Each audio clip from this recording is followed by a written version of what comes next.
a todos, nós estamos aqui com o professor Marcos Nobre, né, autor Os Limites da Democracia, lançado recentemente pela editora Todavia Livros, que foi um dos vencedores do Prêmio Jabuti na categoria Ciências Sociais. Acho que, antes de tudo, parabéns aí pelo prêmio, Obrigado. né? Mas a gente viu aqui que nos últimos anos, acho que basicamente nos últimos 10 anos, entre outros livros que você lançou, você acabou lançando uma série de livros que acabaram, de certa forma, se esforçando a fazer um entendimento do que foi o período histórico que nós estamos vivendo, né? Acho que lá em 2013 você lançou, no auge dos atos de junho, o Choque de Democracia, mas logo em seguida também você lançou o Imobilismo em Movimento, da abertura política ao governo Dilma, isso já em 2018, né? E também, mais recentemente, o Ponto Final, uma análise sóbria e cristalina sobre o terremoto político que tomou conta do Brasil, aí já voltado para o processo que levou à eleição do governo Bolsonaro. De certa forma, esses 4 livros que você acabou sendo autor, eles dialogam entre si, acabam sendo consequências. Como é que foi o interesse que você teve de tentar entender esse momento que nós estamos vivendo e você colocar isso em seus livros, na sua obra? Com certeza tem ligação, Valério. Muito obrigado pelo convite. Esse prêmio Jabuti é um prêmio também para o Departamento de Filosofia, para o Instituto de Filosofia e Ciências Humanas, para a Unicamp.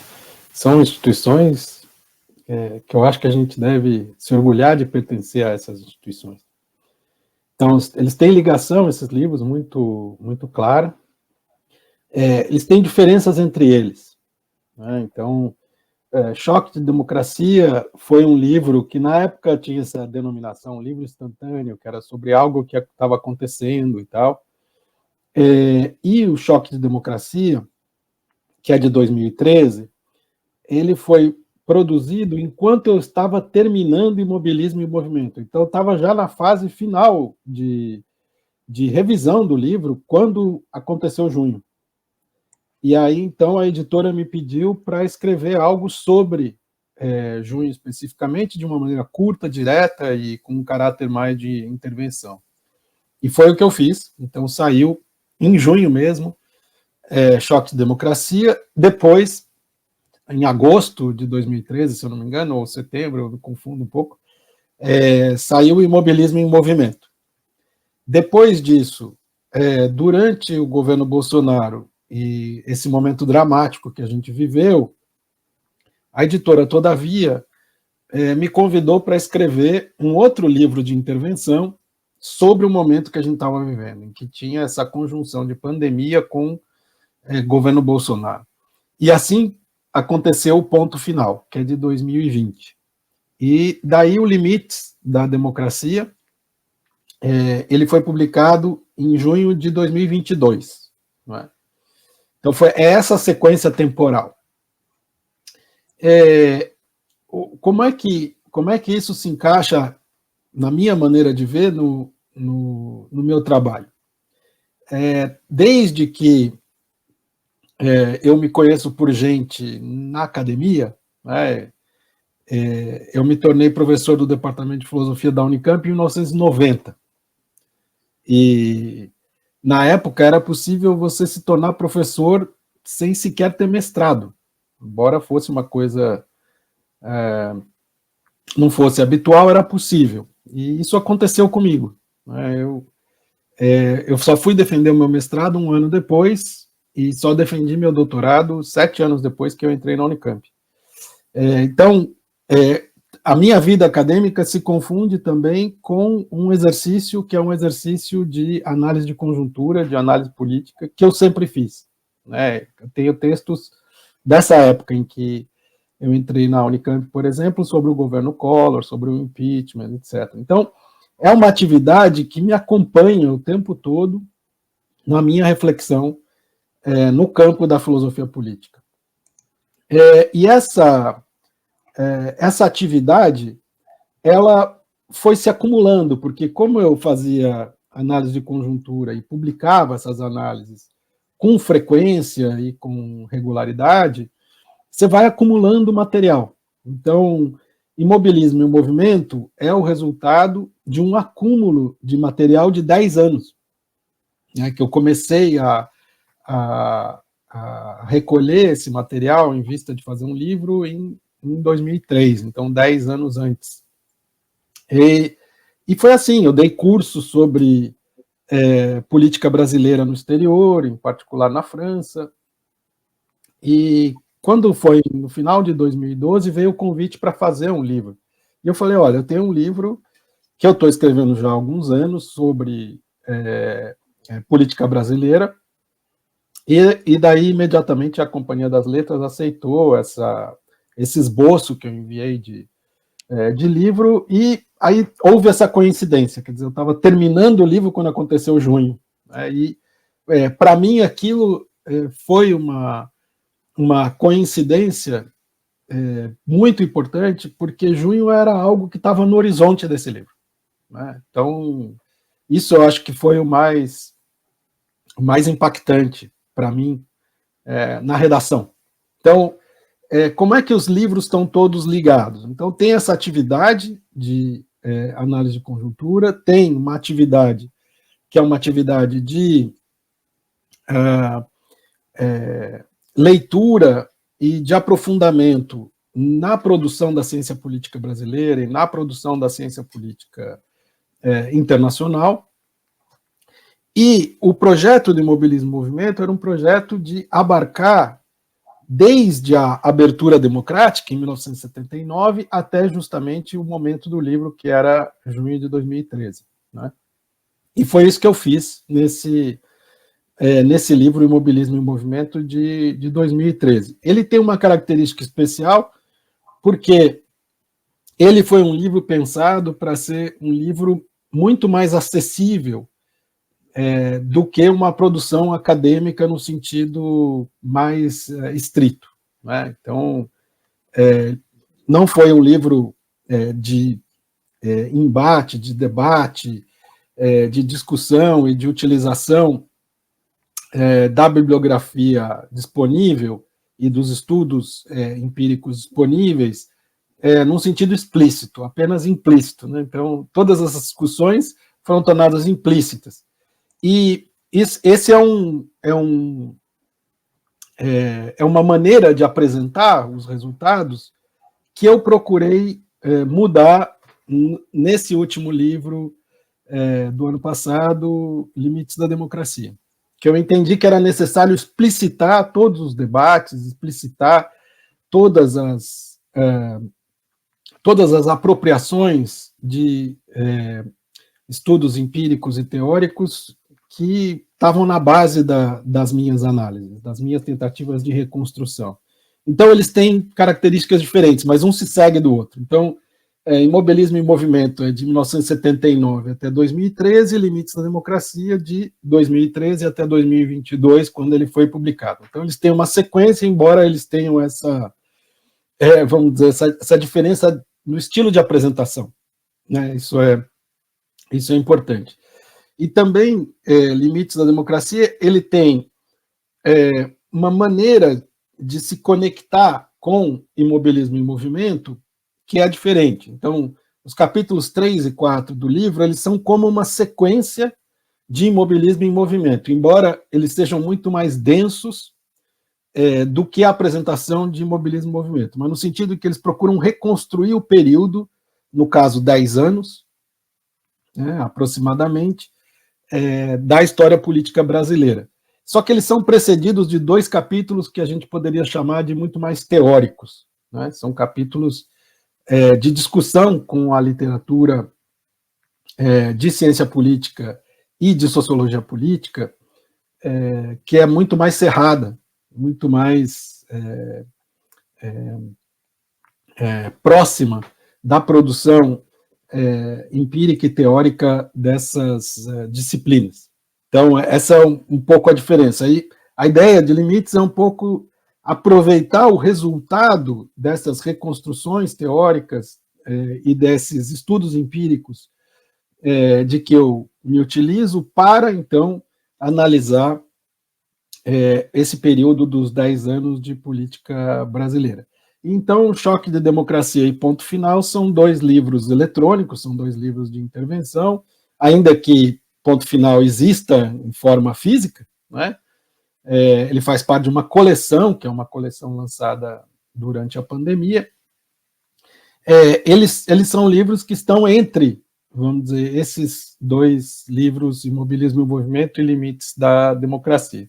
Acho que foi muito longa a minha resposta, né? Mas também são muitos anos de trabalho, são aí 20 anos de trabalho nesses dois livros, então a extensão da resposta corresponde um pouco ao tempo decorrido também, não, embora de maneira resumida. Mas acho que o principal também, queria que você pudesse falar um pouco também sobre algumas leituras, algumas das avaliações que você tem que chegar à conclusão, que você chega desse período, que chega no livro. Por exemplo, você fala um pouco, em algumas entrevistas, mas também no livro você coloca que sobre esse período que levou à ascensão do bolsonarismo, do governo Bolsonaro, do bolsonarismo, que perdendo, ganhando, Bolsonaro, as eleições, o bolsonarismo ganhou. E acho que a gente vê hoje, tipo, o governo Bolsonaro não está aí, mas existe ainda um peso político da extrema-direita. Ainda podemos avaliar ainda se vai ser se é possível ter um bolsonarismo sem Bolsonaro. Acho que muita coisa pode vir a rolar, ainda mais que isso pode influenciar, ou talvez, de certa forma, já influenciou em outros países, como agora na Argentina, né? Inclusive, eles estavam lá presentes. Mas, assim, tipo, sem também aprofundar muito, sem dar muito spoiler sobre a avaliação que você dá do seu livro, né? Mas se você puder fazer um balanço um pouco desse período, né? E as perspectivas que nós podemos ter, ainda mais que você que está a vida toda já dentro da academia, dentro aqui da universidade, como você mesmo relatou, mas você passou por esse período como cientista aqui, que a gente passou por esse governo que envolveu a pandemia, que nós todos sofremos, seja na saúde pública, ou seja aqui dentro da universidade, né? Mas isso teve reflexos grandes na sociedade. Eu acho que tem uma diferença marcante entre o período da primeira metade da década de 2010 e da segunda metade da década de 2010. Vou dar um exemplo. Quando aconteceu junho de 2013 no Brasil, pouco se pensou no fato de que junho de 2013 fazia parte de um ciclo global de revoltas. Não era uma coisa brasileira, era uma coisa global, que estava acontecendo em várias partes do mundo. E não foi um objeto de reflexão nesses termos de maneira extensa. Claro que teve momentos, teve debates nesse sentido, mas não foi o que predominou. Quando o Bolsonaro vence a eleição, como se fosse do dia para a noite, o Brasil se torna global. E todo mundo passa a pensar o fenômeno Bolsonaro como um fenômeno global e não como um fenômeno brasileiro. Ou seja, a ascensão da extrema-direita é uma ascensão global, ela não é uma ascensão limitada ao Brasil.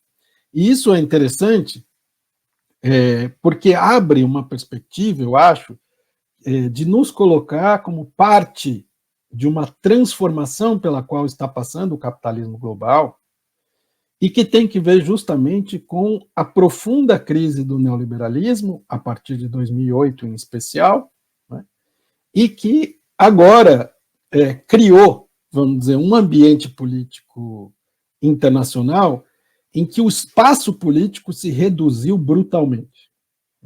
A maneira como eu vejo nos países em que você ainda tem eleições competitivas, ou seja, que você ainda tem alguma democracia baseada em competitividade eleitoral, nesses lugares, o espaço político está se dividindo cada vez mais entre um bloco, que é um bloco que a gente poderia chamar de um novo progressismo, e um bloco que é um bloco que eu chamo de direita sem medo. Não é? Direita sem medo, porque é uma direita que não tem medo de se aliar à extrema-direita.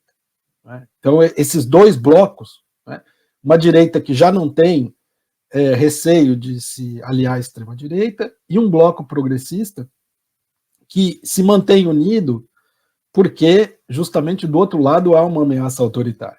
Claro que, no caso da direita sem medo, varia a correlação entre uma direita que é uma direita relativamente tradicional, simplesmente conservadora, e a extrema-direita. Às vezes a extrema-direita hegemoniza, às vezes essa direita conservadora tradicional consegue ainda manter o controle, Mas, de qualquer maneira, essa direita que sabe que para chegar ao poder, o único caminho é se aliando à extrema-direita.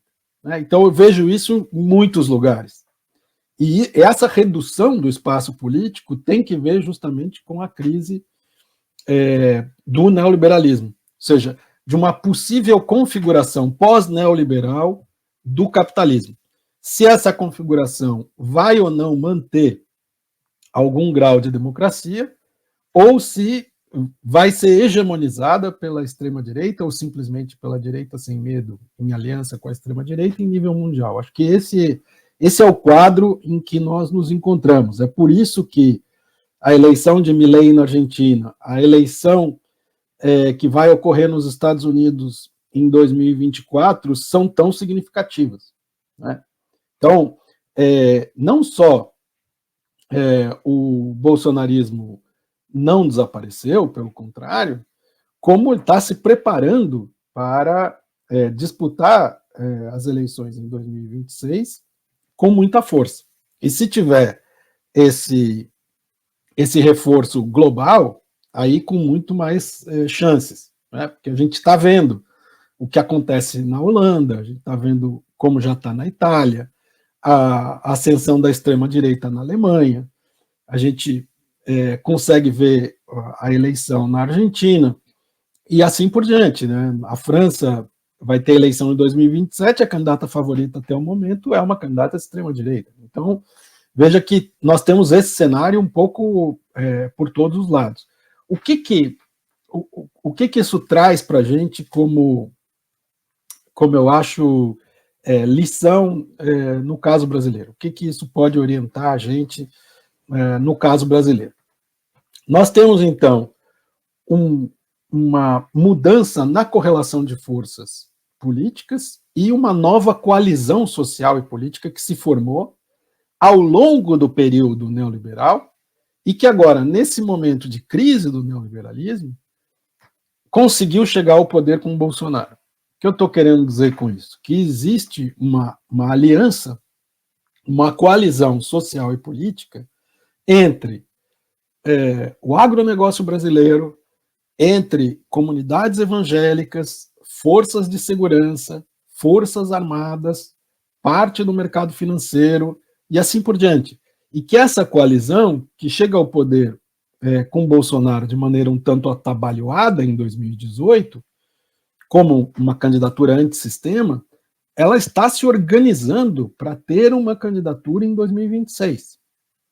E essa candidatura corresponde, nessa análise que eu faço, a essa aliança típica da direita sem medo.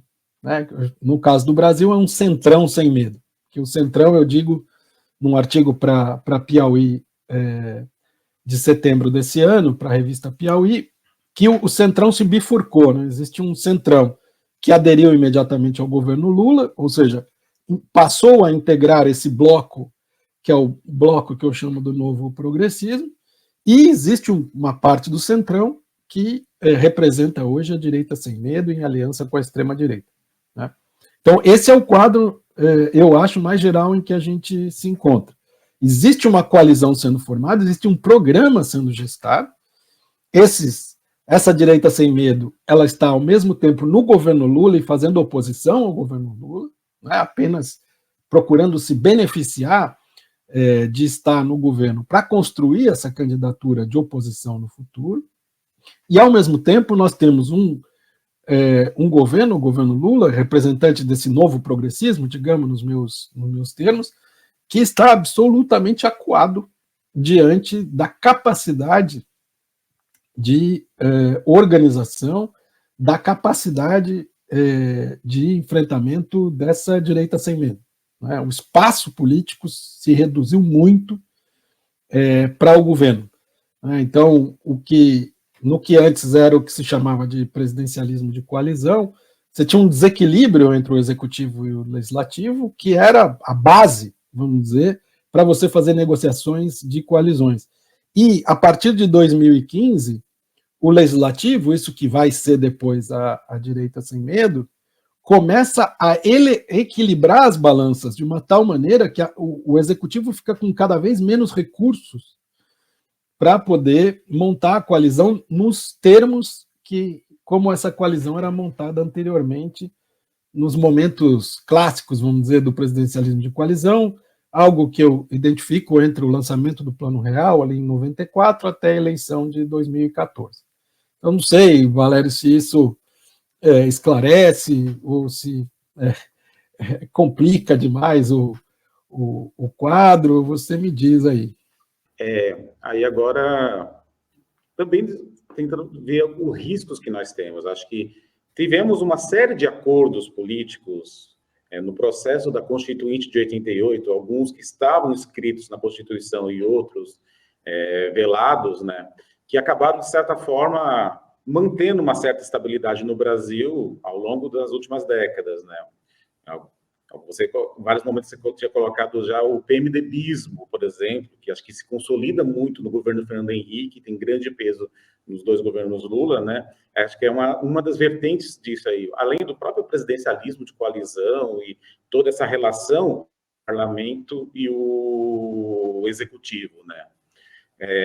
Na prática, o conceito do PMDBismo, na prática, acabou se dissolvendo, e acho que agora vem essa nova direita, como você tem colocado, direita sem medo.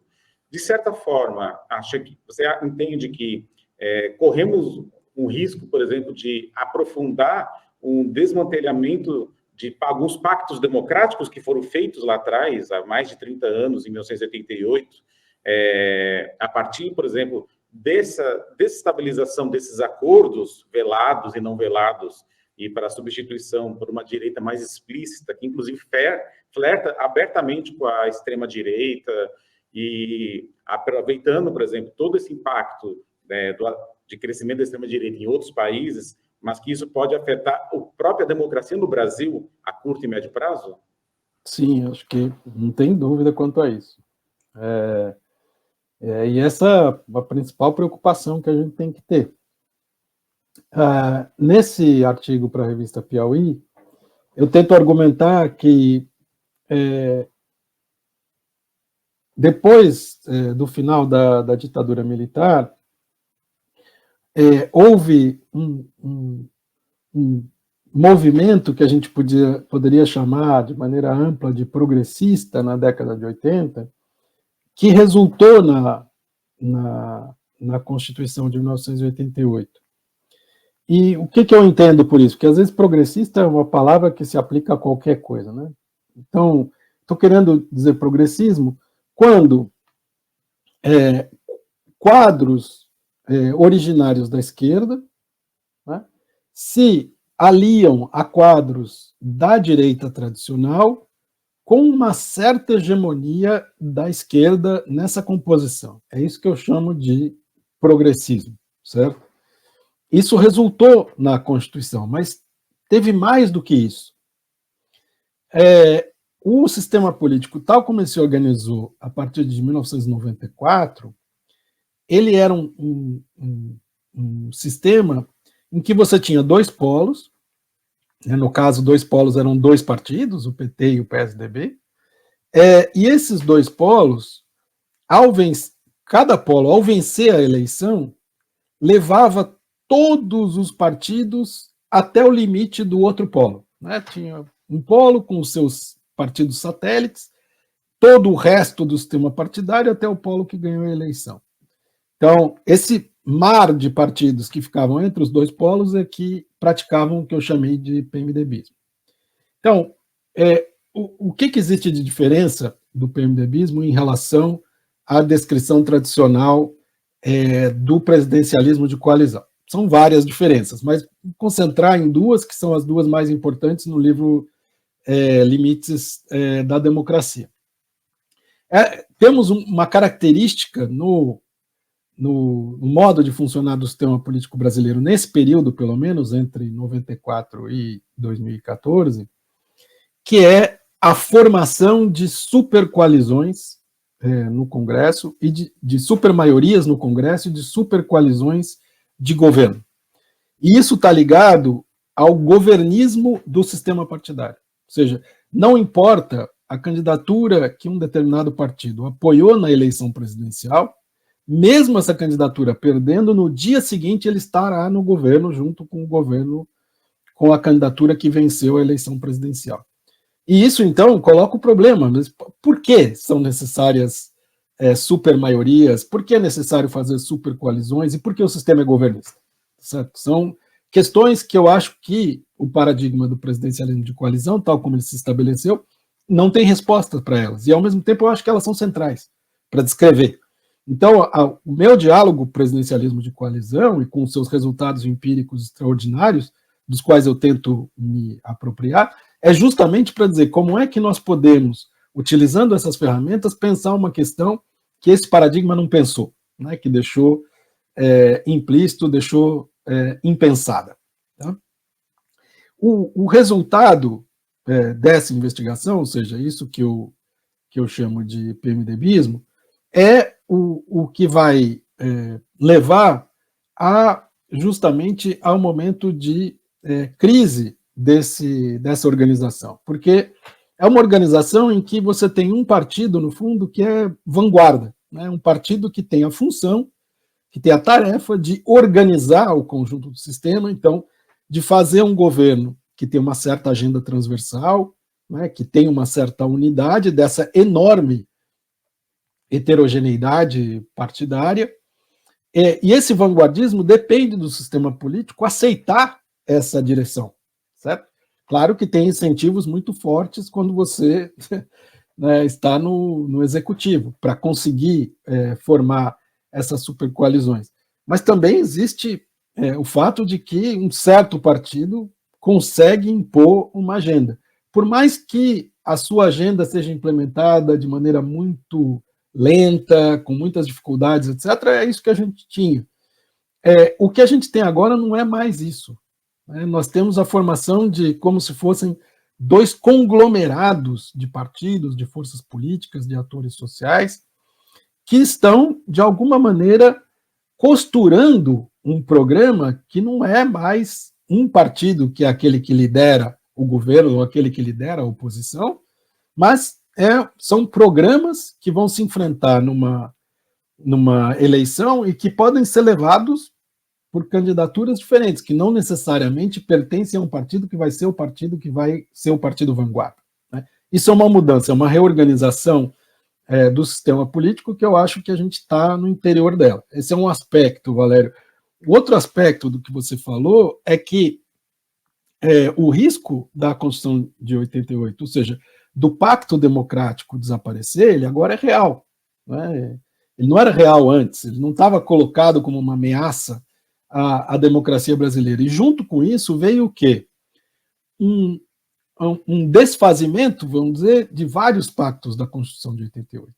Então, a reforma trabalhista talvez seja o grande exemplo disso no governo Temer. O governo Temer também gestou a reforma da Previdência, que só foi aprovada no governo Bolsonaro, mas foi inteiramente negociada e gestada no governo Temer. E você tem, além disso, marco do saneamento, marco do gás, você tem processos de privatização que nós estamos vendo acontecer, como da Eletrobras, etc. e tal.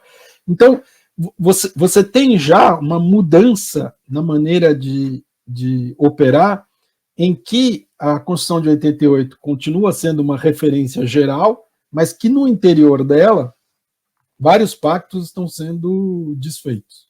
E eu acho que esse é o ponto que a gente tem que acompanhar com muito cuidado. Parabéns pelo livro. Então, quem quiser também conhecer o livro Limites da Democracia, né, no nosso site do IFISH, ifisht.unicamp.br, tem um link para a editora Todavia, onde você pode adquirir, ou mesmo na sua livraria de preferência. Agradeço a todos aí, muito obrigado, e obrigado, professor, também. Eu é que agradeço, Valério, pelo convite, agradeço pela oportunidade de conversar contigo aqui. Um grande abraço.